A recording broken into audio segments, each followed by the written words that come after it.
Bienvenue dans En cas de tracas, le podcast où l'on parle alimentation émotionnelle. Vous savez, c'est ce moment où après une journée stressante, vous ouvrez le placard et finissez un paquet de gâteaux.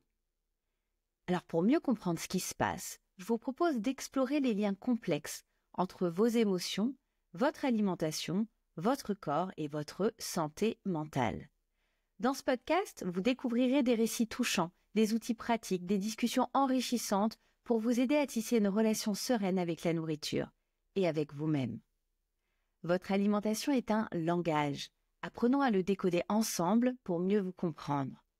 Et au fait, moi, c'est Julie Rojon, autrice du livre Libérez-vous de l'alimentation émotionnelle, thérapeute et formatrice. J'accompagne des personnes qui souhaitent transformer leur rapport à l'alimentation et forme des professionnels à intervenir sur ces thématiques. Maintenant, c'est parti, place à l'épisode. Il y a des jours où sans qu'on sache trop pourquoi, tout nous coûte. Notre corps est tendu, nos pensées s'enchaînent sans pause, sans s'arrêter. On peut se sentir réactif, agacé, épuisé. Et c'est comme si chaque petite contrainte venait remplir un réservoir déjà trop plein. Et dans ces moments-là, nos comportements peuvent changer.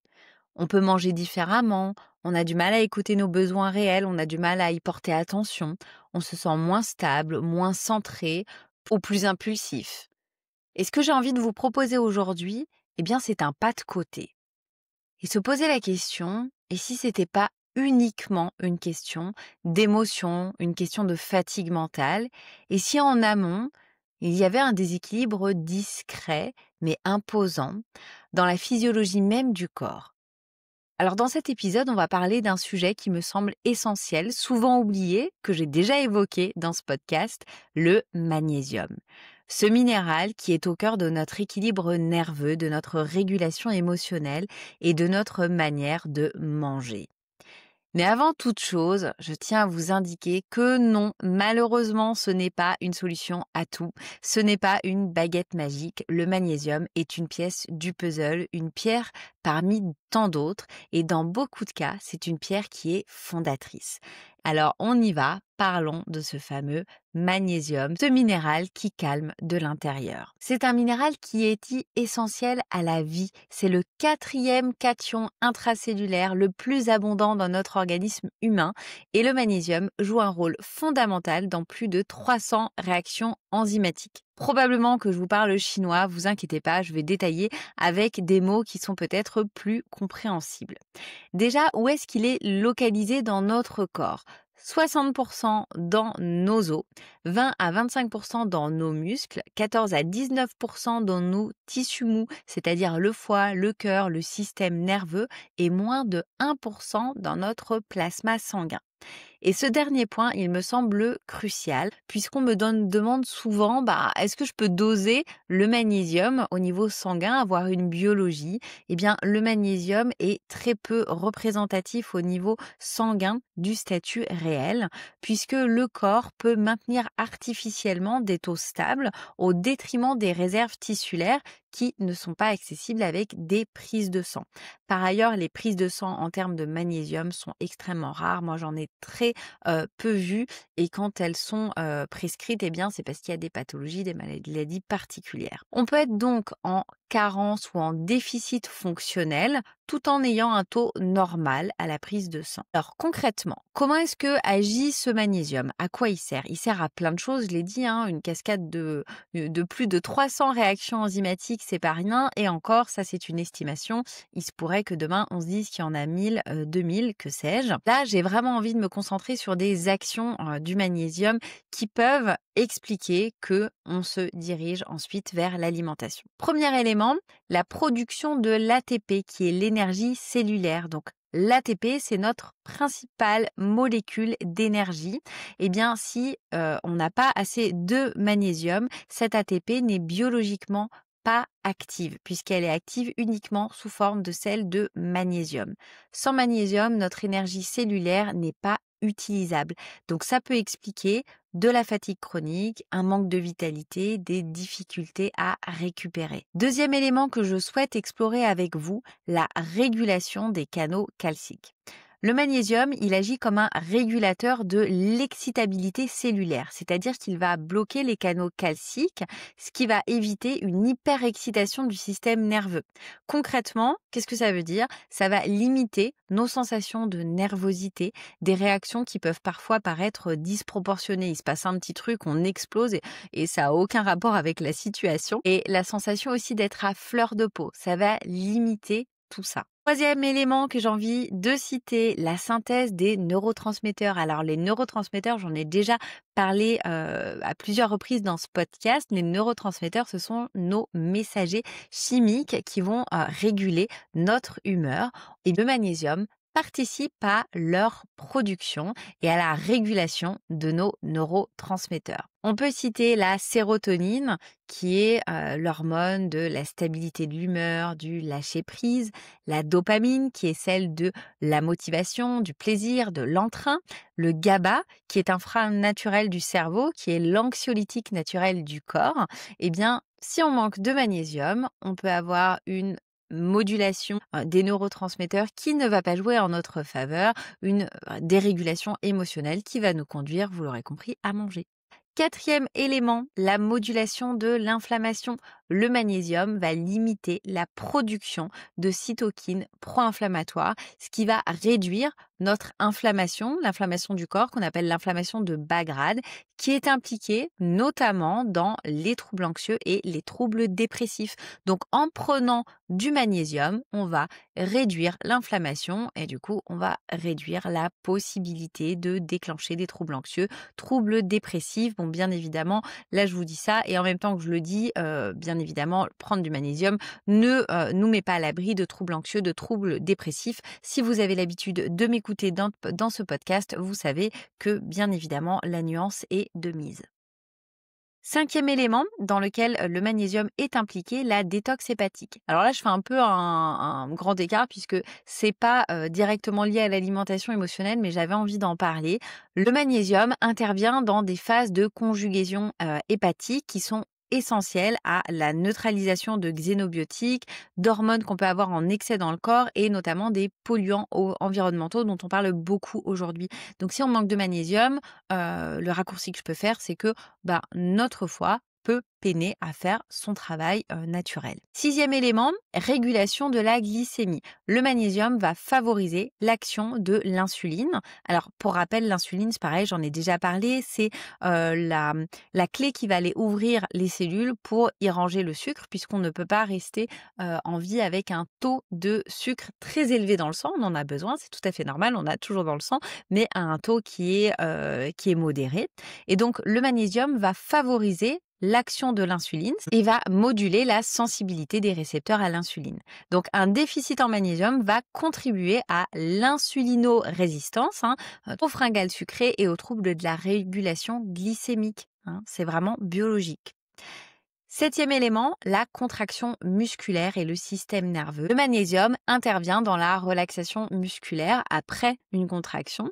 Et en cas de déficit, de manque de magnésium, on peut constater des crampes, des spasmes, des tressautements musculaires. Peut-être que vous avez déjà vu la paupière qui tressaute, une mâchoire serrée et plein d'autres, bien évidemment, manifestations au niveau du corps. Donc voilà, là, ça vous donne une esquisse, un aperçu de ce qu'est le magnésium et de l'impact que ça peut avoir sur notre corps et par effet domino, l'impact qu'un déficit en magnésium pourrait avoir sur notre rapport alimentaire. On peut se demander pourquoi on en manque autant aujourd'hui. C'est vrai. Pourquoi aujourd'hui il faut se supplémenter en ceci, en cela. Eh bien, déjà, les chiffres officiels, selon l'ANSES, plus de 70% des femmes n'atteignent pas les apports recommandés et ce déficit chronique, il est multifactoriel. 70% des femmes, déjà c'est un chiffre qui me paraît être assez optimiste. Moi, les chiffres que j'ai lus se rapprochent plus de 80-90% de la population féminine, un petit peu moins pour les hommes et vous le comprendrez pourquoi. Néanmoins, on est sur des déficits qui sont quand même extrêmement importants et quand on parle de notre relation à l'alimentation, d'alimentation émotionnelle, bon, si je fais un raccourci non scientifique, on pourrait peut-être se dire qu'on est à peu près tous concernés. Et donc, pourquoi on en manque tant aujourd'hui? Eh bien, d'abord parce que la qualité de l'alimentation est en jeu. Nos sols sont de plus en plus pauvres en magnésium. C'est dû à l'agriculture intensive, ce qu'on appelle aujourd'hui l'agriculture conventionnelle. C'est plus un scoop, donc nos aliments ne sont plus riches en magnésium. Il y a une grande différence avec l'agriculture qu'on trouvait il y a 100 ans, 150 ans. Le raffinage aussi est impliqué puisqu'il élimine jusqu'à 80% du magnésium qui est contenu dans les aliments bruts.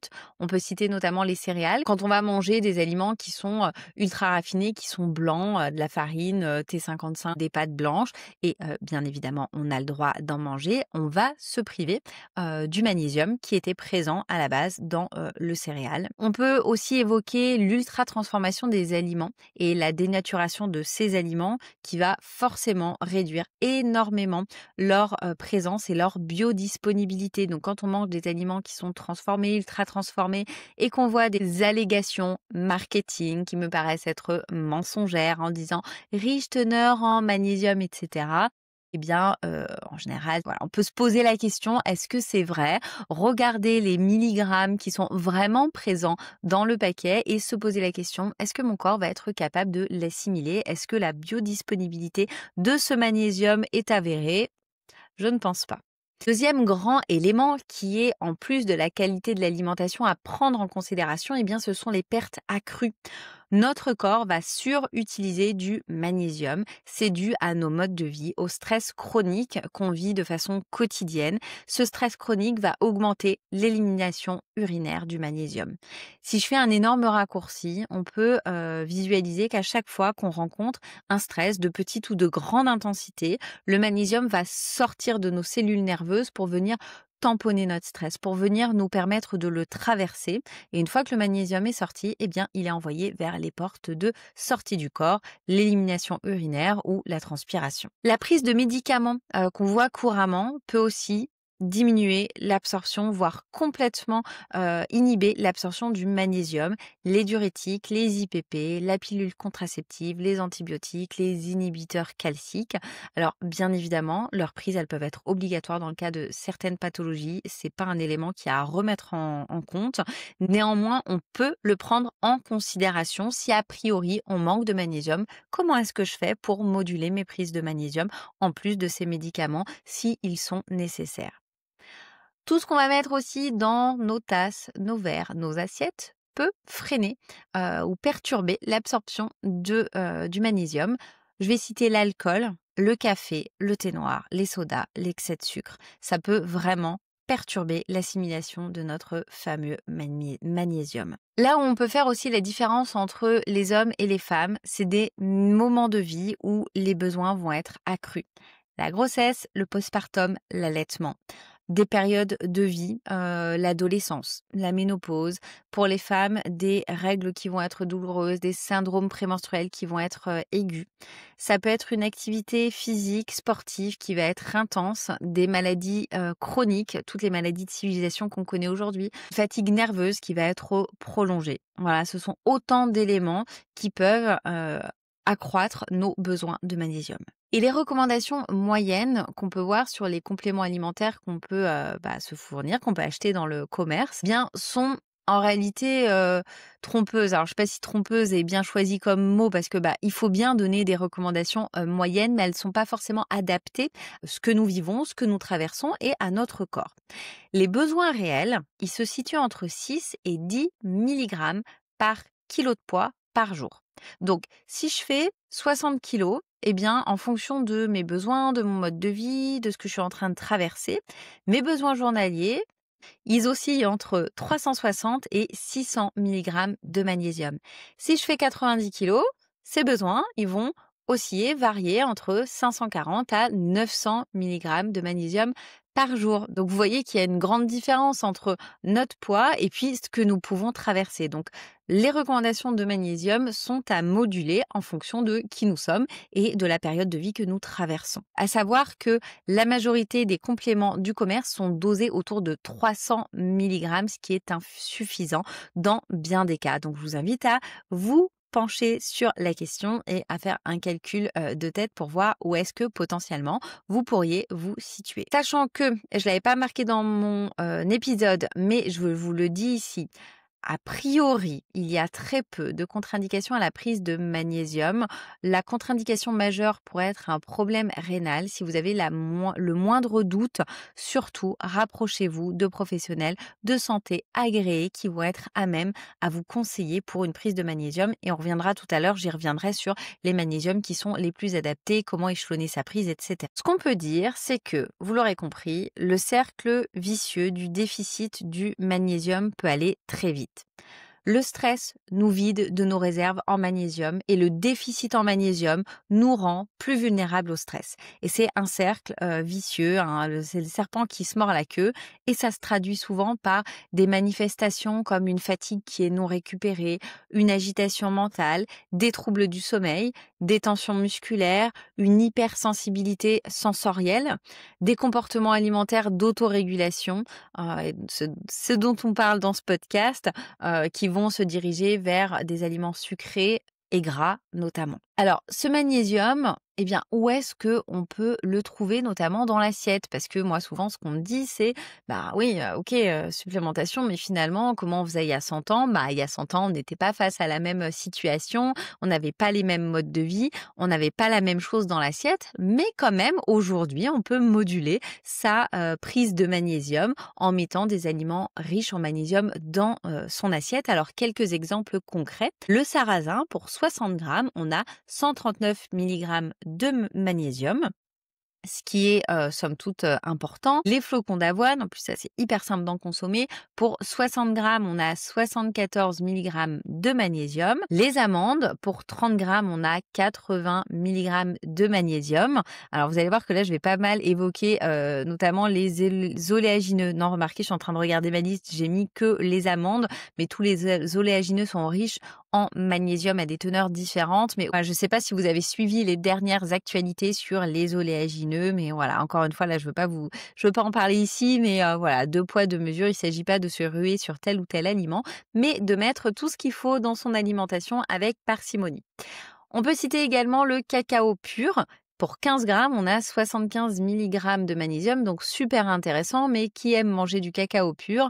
Moi, j'ai déjà essayé, quand même, c'est un peu dur, hein, même 15 grammes. Donc, je fais descendre le chocolat de son piédestal. Souvent, on se dit: «Ah, mais je mange du chocolat parce que j'ai besoin de magnésium». Oui, certes, il y en a, mais c'est pas non plus extraordinaire. Pour avoir une bonne dose de magnésium, il faut manger du chocolat noir au moins 70%. Et pour 20 grammes, ce qui, je crois, équivaut à peu près à un gros carré, eh bien, on est à 37 mg de magnésium. Donc, vous voyez que pour atteindre nos besoins en magnésium, il faudrait y aller. Et puis, le chocolat au lait, 20 grammes, on est à 12 mg de magnésium. Donc, le chocolat au lait est bon pour nos papilles gustatives, mais c'est vrai que l'argument qui consiste à dire j'ai besoin de magnésium, pas vraiment ça. On peut citer également les lentilles cuites. Pour 100 grammes, on a 35 mg de magnésium. Donc voilà, là, je vous cite juste les aliments, moi, qui me venaient en tête et qui sont les plus riches en magnésium. Mais l'idée, c'est vraiment dans son assiette de diversifier les sources.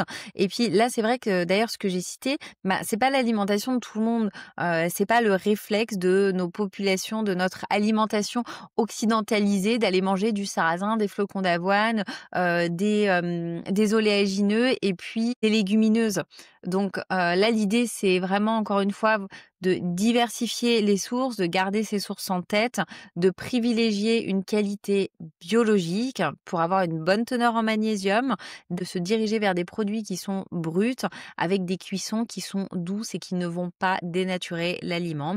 Et bien évidemment, on peut quand même manger des plats au four gratinés, il n'y a pas mort d'homme, encore une fois. On nuance et n'oubliez pas que c'est la dose qui fait le poison. Dans le cadre de l'alimentation émotionnelle, moi, mon parti pris, c'est de conseiller quasi systématiquement une supplémentation quand la personne est d'accord, bien évidemment, et que c'est possible au niveau santé. Pour ça, on va pas prendre n'importe quel magnésium. C'est le problème aussi, c'est que j'ai pas mal de personnes qui me disent: «Bah oui, mais moi j'ai déjà essayé tel ou tel magnésium, il s'est pas passé grand-chose» et c'est ce que j'évoque aussi beaucoup dans ma formation à destination des professionnels. Eh bien, c'est peut-être que la forme recommandée n'était pas la bonne. Il existe plein de magnésium, souvent on entend magnésium marin, ceci, cela. Quand on est sur un magnésium qui est dans les 10-15 €, a priori, c'est pas un magnésium qui va être assimilable par l'organisme. On peut imaginer que le magnésium doit être encapsulé dans un vaisseau qui va acheminer le magnésium jusqu'à la cellule. Et pour ça, on n'a pas 10 000 formules possibles. Celles qui vont être les plus efficaces, les formes les plus recommandées sont le bisglycinate qu'on retrouve très communément, le malate et l'acétyltaurinate. On va éviter absolument tous les oxydes de magnésium qui vont avoir une faible biodisponibilité et un effet laxatif. Par ailleurs, si vous prenez du magnésium et que vous avez un effet laxatif, comme quand vous prenez de l'eau qui est riche en magnésium, si vous avez un effet laxatif, eh bien c'est tout simplement que vous n'assimilez pas ce magnésium.